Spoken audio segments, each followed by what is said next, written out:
এখন আমি এই মুহূর্তে আছি বীরভূম জেলার মুরারি স্টেশনে, যেটি হচ্ছে হাওড়া ডিভিশনের অন্তর্গত।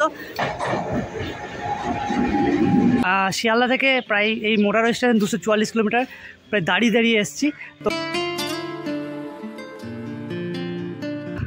চলে এসেছি মাঠে। তো এই মাঠের দুদিকে দুটো পুকুর, এইদিকে একটা পুকুর আছে, এদিকে একটা পুকুর আছে। তো একটা কথা আছে, আজকে আমাদের ন্যাড়াপড়া, কালকে আমাদের দোল, তাই তো? এরা হচ্ছে আমাদের দুই বোন। আর আমার ছোটবেলার বন্ধু এটা হচ্ছে লক্ষণ। তো আমরা দুজনে এসেছি এখানে ঘুরতে এই মাঠ। কেউ বলবে এটাকে বসন্তকাল, চারিদিকে কুয়াশায় ভর্তি। এখন যাচ্ছে মাঠে, মামাদের ছোলা তুলবে, এই ছোলা নিয়ে যাচ্ছে। আর ওটা আমার বড় মামা। আশ্রম যাবো না বলে আবার সেই আশ্রমের দিকেই যাচ্ছি, কারণ সেই পুরনো অভ্যাস। আশ্রম, এই যে এই মাটি, অর্থাৎ আশ্রমের মাটি স্বাধীনতা সংগ্রামের সঙ্গে খুব ওতপ্রোতভাবে জড়িয়ে আছে। যাবি তো? এই মুহূর্তে পৌঁছে গেছি আমার মামার বাড়ি। তো বিশেষ করে পৌঁছে একটা আলাদাই ফিলিং হয়। তো নমস্কার, অচেনা শহর ইউটিউব চ্যানেলে আপনাদেরকে স্বাগত।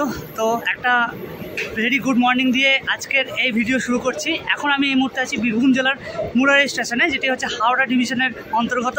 তো আমি কাঞ্চনজঙ্ঘা এক্সপ্রেস করে এসেছি, যেটা শিয়ালদা থেকে আগরতলা পর্যন্ত যায় এবং কিছু দিন এটি শিলচরগামী হয়, যেটা শিলচরের রেক শেয়ার করে। আর হাওড়া স্টেশন থেকে বা শিয়ালদা স্টেশন থেকেই বলুন না কেন, এর দূরত্ব প্রায় 244 কিলোমিটার। এবং ট্রেনে এতটাই ভিড় ছিল, না বসতে পেরেছি না কিছু, সারাক্ষণ দাঁড়িয়ে এসেছি। তো এরকম একটা এক্সপিরিয়েন্স সবসময় থাকেই, তো আজও সেরকমের কিছু ব্যতিক্রম নয়।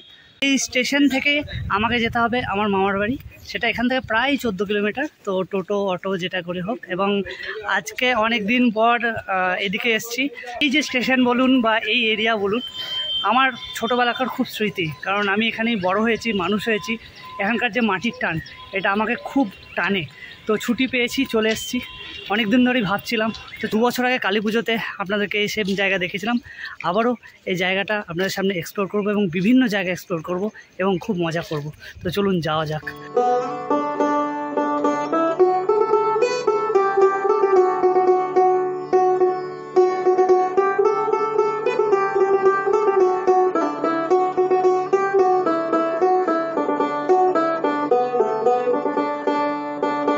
ঘড়িতে সময় এখন বেলা 12টা 10। এই মুহূর্তে পৌঁছে গেছি হিয়াতনগর মোড়। এখান থেকে 7 কিলোমিটার ভেতরে যেতে হবে জাজিগ্রাম। তো এই এরিয়াটা হচ্ছে খুব ভিড় এরিয়া। ছোটো যখন ছিলাম এই জায়গাটা এতটা জনবহুল ছিল না, এখন যতটা হয়েছে। তো চলুন যাওয়া যাক জাজিগ্রামের পথে।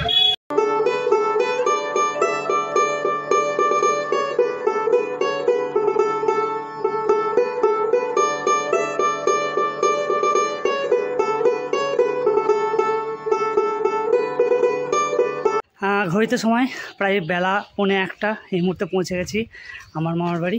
তো বিশেষ করে পৌঁছে একটা আলাদাই ফিলিং হয়। তো এখানে যে বসন্তের রুক্ষতা, সেটা বোঝা যাচ্ছে। তো চলুন পরে কথা হচ্ছে। ঘড়িতে সময় এখন হচ্ছে বিকেল 3:30। তো এই মুহূর্তে বেরিয়েছি একটু রেস্ট নিয়ে। এটা হচ্ছে আমার মামার বাড়ির ঠিক সামনেটাই। এখান থেকে অ্যাকচুয়ালি জমি শুরু হচ্ছে, মানে ধানের জমি, তারপরে পুকুর, বিভিন্ন কিছু শুরু হচ্ছে। গ্রামের শেষ প্রান্ত এটা। তো এখান থেকে সোজা লাস্টবার যখন গিয়েছিলাম, আপনারা দেখেছিলেন একটা আশ্রম দেখিয়েছিলাম আপনাদেরকে। তো আমার এই 2 দিনের যে সফর, সেই সফরটা আপনাদের সামনে তুলে ধরবো। হয়তো আপনারা কিছুটা রিলেট করতে পারবেন, কারণ গ্রাম বাংলার যে আসল চিত্র, সেটা কিন্তু এই সময় করেই বোঝা যায়। রুক্ষ হয়ে যায় চারদিক, পাতা ঝরে, নতুন পাতার সৃষ্টি হয়। তো চলুন দেখানোর চেষ্টা করবো এটাই।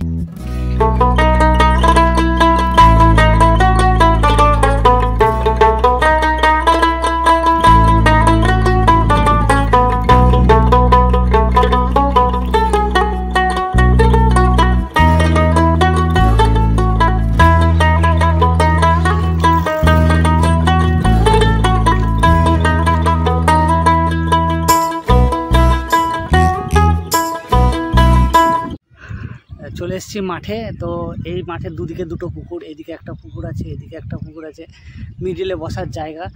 আর এই যে জায়গাটা, এটা হচ্ছে অ্যাকচুয়ালি এটা হচ্ছে গোদার পাড়, আর এটা হচ্ছে শক্তি করে এটার নাম দিয়েছে, নাম আমাদের মামাদেরই পুকুর আর কি। তো একটা গ্রামে এলে আলাদা একটা ভিউ তো হয় এখানকার, তার সাথে মানুষের পরিচিতি। মানুষ আজকে গ্রাম বাংলাকে ভুলে যাচ্ছে, যেখান থেকে মানুষের সৃষ্টি। আমার এখানে পড়াশোনা থেকে শুরু করে বড় হয়ে ওঠা, তো ছুটি পেলে আমি চলেই আসি। তো আজও সেই গ্রাম বাংলার পথেই আপনাদেরকে আরেকটু তার আস্বাদন দিলাম। এখন ঘড়িতে সময় সন্ধ্যে 6:30, আর এই মুহূর্তে আছি মাঠের কাছে। এই দিকটা এখনও পর্যন্ত ঠান্ডা হাওয়া খুব সুন্দর দিচ্ছে। আর সবচেয়ে বড় কথা হচ্ছে যে গ্রামের যে ফিল, আর আমার ছোটোবেলার বন্ধু এটা হচ্ছে লক্ষণ। তো আমরা দুজনে এসেছি এখানে ঘুরতে এই মাঠের ধারে, আর চারিদিকে একটা অন্য ভাইব আমি ব্যাকগ্রাউন্ডে আপনাদের দেখাবো। আসলে গ্রাম বাংলার এই একটা বড় জিনিস হচ্ছে যে আপনি ফ্রিভাবে ঘুরে বেড়াতে পারেন। আমি 5 থেকে 10 পর্যন্ত এখানে পড়াশোনা, তারপরে এখানে মানে এখানকার প্রত্যেকটা মাটির সাথে আমার যোগসূত্র আছে। আর কালকে হচ্ছে দোল পূর্ণিমা, তার আগে পূর্ণিমার চাঁদ একদম আকাশে। আর সবচেয়ে বড় কথা হচ্ছে যে গ্রামে এলে যে ফ্রেশ এয়ার সেটা কোথাও পাবেন না। তো এখন সময় রাত 8টা। এই মুহূর্তে আছি এখানকার যে কৃপাময়ী যে মন্দির, সেই মন্দিরে। তো একটা কথা আছে, আজকে আমাদের ন্যাড়াপড়া, কালকে আমাদের দোল, তাই তো? এরা হচ্ছে আমাদের 2 বোন। আমরা যাচ্ছি এখন ন্যাড়াপড়া দেখতে, তাই তো? ন্যাড়াপড়া দেখতে যাচ্ছি এই মুহূর্তে হাটতলায়। তো ন্যাড়াপড়ার সম্বন্ধে একটু বলে দিই। একটা হোলিকা যে অসুরকে বধ করেছিল প্রহ্লাদকে বাঁচাতে শ্রী বিষ্ণু, সেই বিশেষে কিন্তু মেড়া পোড়ানো হয়। তো সেটাই আমরা এখন দেখতে পাবো, আর আপনাদের দেখাবো এই মেড়া পোড়াটা কীরকম হয়। তো চলুন যাওয়া যাক সেখানে। আর মুখের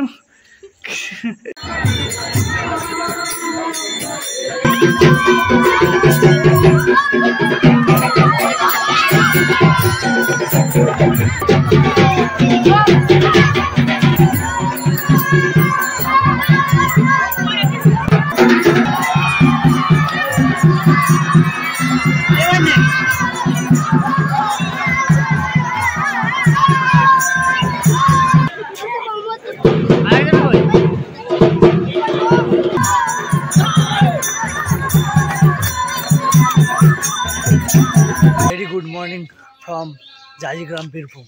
তো এখন হচ্ছে বেলা 8টা, ঠিক পরের দিন আজ হচ্ছে দোল পূর্ণিমা। তো এখানে কুয়াশায় ভর্তি চারিদিক, কুয়াশার সাথে সাথে ঠান্ডাও আছে মোটামুটি। আর ভাইবটা হচ্ছে ঠিক এরকম।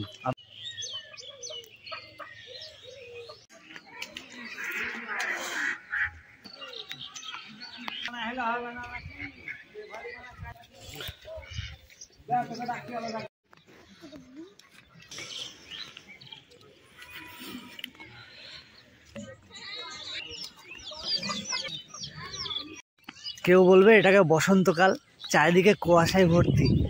আর এই যে আমি একটা হালকা গেঞ্জি পরে আছি, তাতেই শীত লাগছে। সবাই বলছে মাঠের দিকে যাস না, শীত লাগবে। চলো যাওয়া যাক।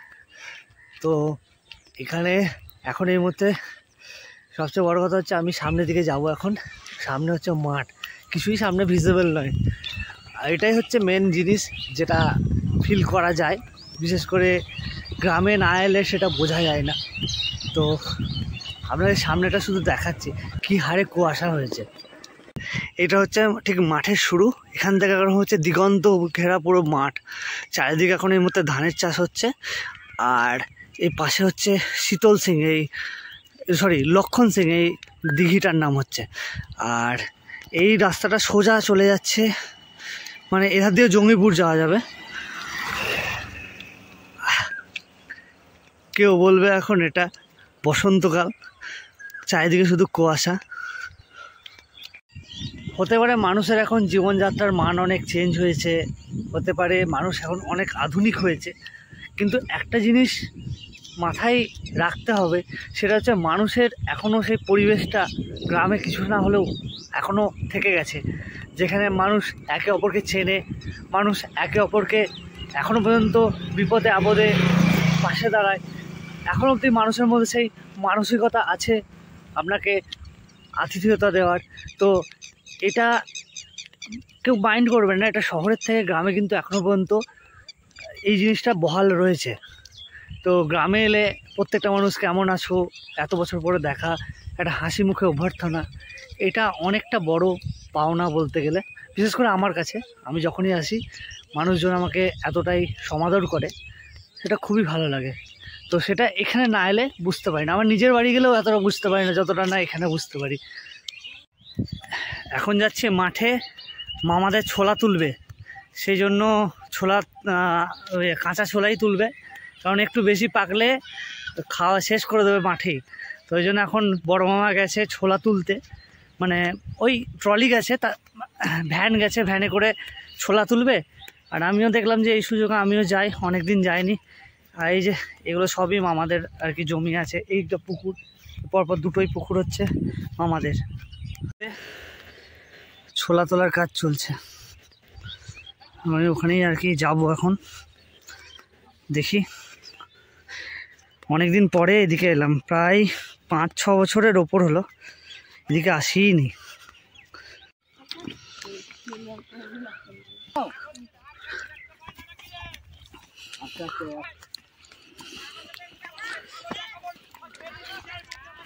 ওই যে যাচ্ছে,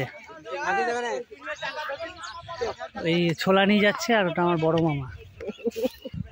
এক খাপে সব ছোলা যাবে না, টোটাল 2-3টে জমিতে ছোলা লাগিয়েছে। তো একটা খাপ গেল ছোলা, এখনো এইটা বাকি আছে, আর ওই মাঠের ওখানটা বাকি আছে। ওই ছোলাগুলো আবার তোলা হবে। তিল লাগিয়েছে, এখন সবে বীজ লাগিয়েছে, এরপরে ছোলা তুলে তিল লাগিয়েছে। এখন তিল মোটামুটি 3-4 মাসের গল্প। আর এই জমিটাতে লাগিয়েছিল হচ্ছে ছোলা। তো এইটা এক ট্রলিতে যাবে না, এই ট্রলির মানে এখনও 2টো ট্রলি খ্যাপ বইতে হবে ছোলাটা। দেখো এরকম হয় ছোলার গাছটা। অনেকে আমায় কমেন্ট করবে যে আমরা জানি ছোলার গাছ কীরকম হয়, তো অনেকে জানে না বলে আমি দেখাচ্ছি। এ হচ্ছে ছোলা, যেটা আমরা ছোলা ভিজে খাই। এটাকে প্রথমে শুকানো হবে, শুকিয়ে তারপরে ও থেকে ঝাড়াই করে ছোলা, যে ছোলা ভিজে খাবে, ছোলার ডাল খাবে, যেটা ইচ্ছা। তো এইভাবে চাষ করা হয় ছোলা। এই জমিটা আর ওই জায়গার জমিটা, দুটো মিলে ছোলা। আর এই পেছনে হচ্ছে ক্যানেল। মানে এখানে চাষের জমি চাষ করার জন্য আগে এই ধারে জল আসতো, এই ক্যানেল দিয়ে প্রতি বর্ষায় জল আসতো। এই জলটা তখন বিভিন্ন জমিতে দেওয়া হতো, এখন যেহেতু অনেক মিনি ডিপ হয়ে গেছে। আর আমার আড্ডা ছিল ওই কর্নারে, ক্যানেলটা জাস্ট কার্ভ নিচ্ছে, ওখানটায় মাটিটা অনেকটা ডাউন, ওই জায়গাটা প্রচুর ঘাস থাকতো। আর বিকেলে আমার ওখানটায় থাকতো আড্ডা মারা, মানে আমি 2-3 জন বন্ধু মিলে ওখানে চলে যেতাম, ওখানে বসে বসে আড্ডা মারতাম। তো পুরনো স্মৃতিগুলো আবার মনে পড়ছে। আর এই দিকটা, এখানটা পুরোটা, এই দিকটা পুরোটা মোহাম্মদের জমি, এতটা পর্যন্ত। এইটা হচ্ছে গ্রামের চাষ শেষ, এরপরে কিন্তু ওইদিকে গ্রাম শুরু। আর এই দিকটা পুরো মাঠ, আর মিডিলে এই দুটো জায়গাকে ভাগ করেছে ক্যানেলটা। এই ক্যানেলে এখন জল নেই, বা পুরো এখন শুষ্ক। যতক্ষণ না তিলপাড়া জল ছাড়ে ততক্ষণ এখানে আসে না।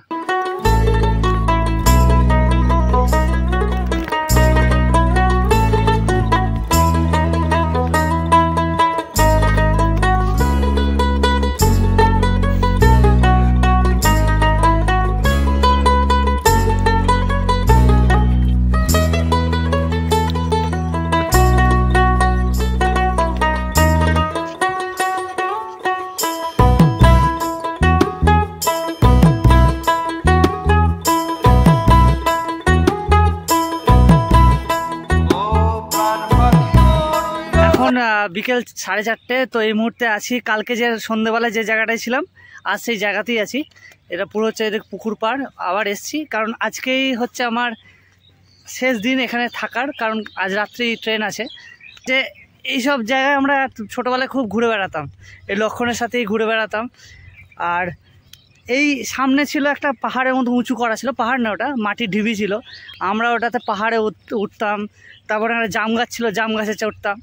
তো এই স্মৃতিগুলো আবার ওই আর কি এলাম দিনের বেলায় যখন সুযোগ পেলাম। কাল রাত্রে তো অসম্ভব এখানকার ভিউ ছিল। জমির আল দিয়ে যাচ্ছি। এই পাশে ধান লাগিয়েছে, কিছু কিছু জমিতে কচু লাগিয়েছে, কিছু জমিতে তিল লাগিয়েছে। আর সকালবেলায় দেখালাম হচ্ছে ওই চানা বলে, যেটা ছোলা তুলছিল। তো এগুলো এখানে সিজন ওয়াইজ সব কিছুই হয়। আর যারা চাষাবাদ জানে তারা বলতে পারবে যে কখন কি হয়। আমাদের জমি থাকলেও আমি জমিতে সেভাবে আসতাম না ছোটোবেলায়, ওই মাঝে মাঝে এলাম, আমাকে আসলে নামতে দিত না জমিতে। তো যেটুকু জানি আর কি সেটুকুই। লক্ষণ এটাকে কি বলে, এটাকে কি বলে এটা, এই এরিয়াটা তোর কি মাঠ? এটা বেলে মাঠ বলে, বেলে মাঠ না? আর ওই সাইডটা কোথায় এনটিপিসিটা দেখা যায় না? এদিক দিয়ে এনটিপিসিটা দেখা যায়। আর এইটা হচ্ছে আশ্রম, এই যে জল ট্যাঙ্কটা তৈরি হচ্ছে। আশ্রম যাবো না বলে আবার সেই আশ্রমের দিকেই যাচ্ছি, কারণ সেই পুরনো অভ্যাস। আশ্রম এদিকে এলে আশ্রমটা ঘুরতেই হবে, একটা অভ্যাস ছিল। তো যখন এলামই, চলো ঢুকি। আগে তো গাছ এখানে প্রচুর ছিল, সব গাছ এখন আর নেই। এখন যা আছে ছোট ছোট গাছ সব আছে। আর এখানে একটা শুধু, আমি হালকা মিউট হচ্ছি, আওয়াজটা দেখুন শুধু। আর ওই দূরে হচ্ছে গোপালের মন্দির, যেটা আগের বার আমি দেখিয়েছিলাম। আর যারা আমার পুরনো জাজিগ্রাম ভিডিও দেখেননি তাদের উদ্দেশ্যে একটা কথা বলবো, যে এই মাটি অর্থাৎ আশ্রমের মাটি স্বাধীনতা সংগ্রামের সঙ্গে খুব ওতপ্রোতভাবে জড়িয়ে আছে। যে লাল বিহারী সিং মহাশয়, যিনি স্বাধীনতা আন্দোলন চলছিল এই দেশের মানে স্বাধীনের সময়, তখন এখানে বড় বড় বিপ্লবীরা এই জায়গায় কিন্তু মানে আত্মগোপন করে থাকতেন। আর এই আশ্রম তখন ছিল বিভিন্ন সাংস্কৃতিক দিক থেকে উন্নত ছিল, এখানে বিভিন্ন বড় বড় মনীষীরা আসতেন করতেন। কিন্তু আজকে কালের নিয়মে সব শেষ। আগে আমরা ছোটোবেলায়, লক্ষণ মনে আছে, ছোটোবেলায় এখানে আমরা প্রোগ্রাম হতো, আসতাম, তারপর এখানে চরকা কাটা হতো সামনে, ওই সামনে ওই রুম আছে, ওখানে চরকা কাটা হতো। এখানে সতীদাহ প্রথা হতো এই জায়গায়, এখানটায়, এই যে এইখানটায় করে কোথাও একটা হতো, যেটা আগের বার আমি ভিডিওতে দেখিয়েছি। তো সেটা তো সবই স্মৃতি। আর ওটা সতীর ঘাট বলা হয়। আর এখানে অনেকগুলো আশ্রমিকরা থাকতেন, এখন ঘরগুলো আছে, আর কালের নিয়মে সব আস্তে আস্তে হারিয়ে যাচ্ছে। ফাইনালি এবার সন্ধেবেলা হতে চলেছে, চারিদিকে এবার সূর্য ডুবছে। তো এই আজকে দোল ছিল, ওই বড়োদেরকে পায়ে আবির দিয়ে বড়োরা একটু ওই কপালে দিয়ে দেয়, এটাই প্রথা। আর আজকে সেরকমভাবে কেউ খেলেনি এখানে, কালকে সবাই খেলবে। তো এই জাস্ট গেলাম, আশ্রমটাকে দেখলাম, মনটা একটু ভারাক্রান্ত হয়ে গেল, কারণ এর আগে আশ্রমে অনেক গাছগাছালি ছিল যেগুলো এখন আর নেই। তারপরে সে আশ্রম আর সেই আশ্রম লাগছে না। তো যাই হোক, এরপরে যাচ্ছি রুম, কারণ আমার রাত্রিবেলা আজকে গৌড় এক্সপ্রেস আছে। তো সারাদিনটা বেশ ভালোই কাটলো। আর এর সাথে মানে আমাদের লক্ষণের সাথে ঘুরলাম আজকে অনেকটাই। আর শেষ বিকেলটা এটা একটা স্মৃতি থেকে গেল এই আর কি। আবার কবে দেখা হবে, সবাই কাজে ব্যস্ত হয়ে পড়বে। এখন ঘড়িতে সময় রাত 9টা। এই মুহূর্তে আছি হিয়াতনগর মোড়। আসলে জাজিগ্রাম থেকে এটার রাস্তা হচ্ছে 7 কিলোমিটার, এবং যেহেতু এখন ট্রান্সপোর্ট পাবো না, আর রাত 11টায় ট্রেন, সেই জন্য ওখান থেকে লক্ষণের সাথে বাইকে এলাম। তো এখান থেকে তো অ্যাভেলেবেল কিছু না কিছু গাড়ি পেয়েই যাবো। রাত 11টায় ট্রেন, এখান থেকে 15 মিনিট লাগে। তো আজকে গোটা দিন ঘুরলাম, এ করলাম, মজা করলাম। তো লক্ষণকে মিস করব, লক্ষণকে বললাম যে যাওয়ার জন্য। তো ঠিক আছে, আবার কিছুদিন পরে আবার আসবো নাকি? তুই যাবি তো? যাবো তো পরে।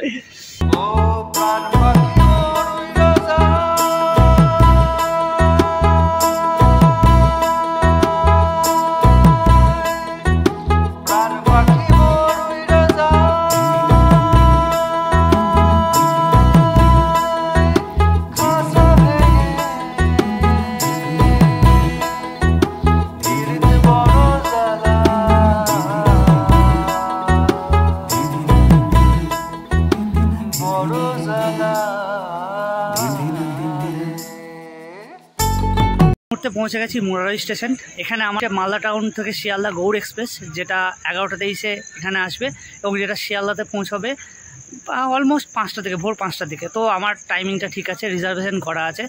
এত তাড়াতাড়ি আসার একটাই কারণ হচ্ছে, যেহেতু জাজিগ্রাম থেকে ট্রান্সপোর্টের প্রবলেম, তাই লক্ষণ পৌঁছে দিল হিয়াতনগর, ওখান থেকে 15 মিনিট লাগলো। তো দেখি স্টেশনে ওয়েট করি। আর স্টেশনে তো অনেকগুলো ট্রেন আসছে, আপনাদের ট্রেনগুলো একবার করে দেখিয়ে দিই যে কী রেক আসছে, কী বৃত্তান্ত। রামপুরহাট সাহেবগঞ্জ প্যাসেঞ্জার RCF-এর রেক সামনে আসছে, দেখুন।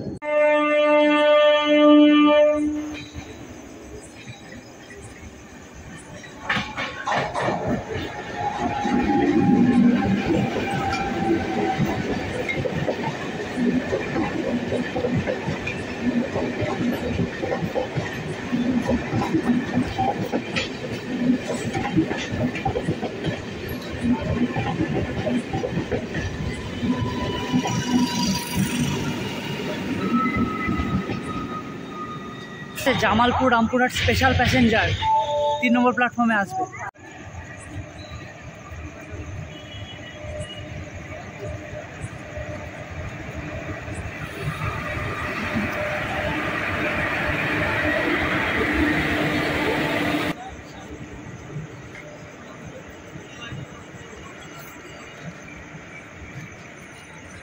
মুহূর্তে আমাদের এখন দুটো গাড়ি ক্রস করবে, একটা হচ্ছে ভাগলপুর রাঁচি বনাঞ্চল এক্সপ্রেস আর একটা হচ্ছে বারোয়া রামপুরহাট প্যাসেঞ্জার। তো দুটো গাড়ি ক্রস করার পর তারপরে হচ্ছে আমার ট্রেন গৌড় এক্সপ্রেস। তো এই দুটো গাড়ি ক্রস করবে সেটাও আপনাদের একটু দেখাবো। আর এই মুরারই হচ্ছে কিন্তু অনেক বিজি স্টেশন, এটা হচ্ছে সাহেবগঞ্জ বর্ধমান লুপ লাইন। এই লাইন দিয়েও কিন্তু নর্থ বেঙ্গল যাওয়ার অনেক ট্রেন, যেমন বন্দে ভারত এক্সপ্রেস, শতাব্দীর মতো ট্রেন কিন্তু এই লাইন দিয়ে যায়।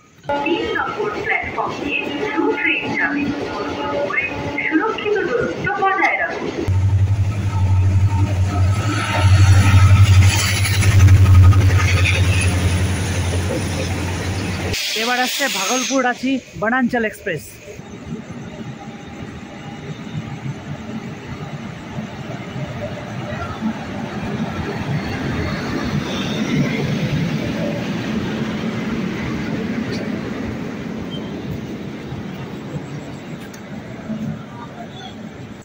এবার আমার ট্রেন আসছে গৌড় এক্সপ্রেস। তবে এখানে একটাই প্রবলেম, যেটা কোচ ইন্ডিকেশন নেই। তো আমার কোচ হচ্ছে S8 40 সিট আপার সাইড আপার। যেটুকু বুঝলাম হোয়ার ইজ মাই ট্রেন থেকে, এখান থেকে মনে হচ্ছে এই জায়গাটায় কিন্তু দাঁড়াবে ট্রেনটা। দেখা যাক, ট্রেন মোটামুটি আর 2 মিনিটের মধ্যে ঢুকবে।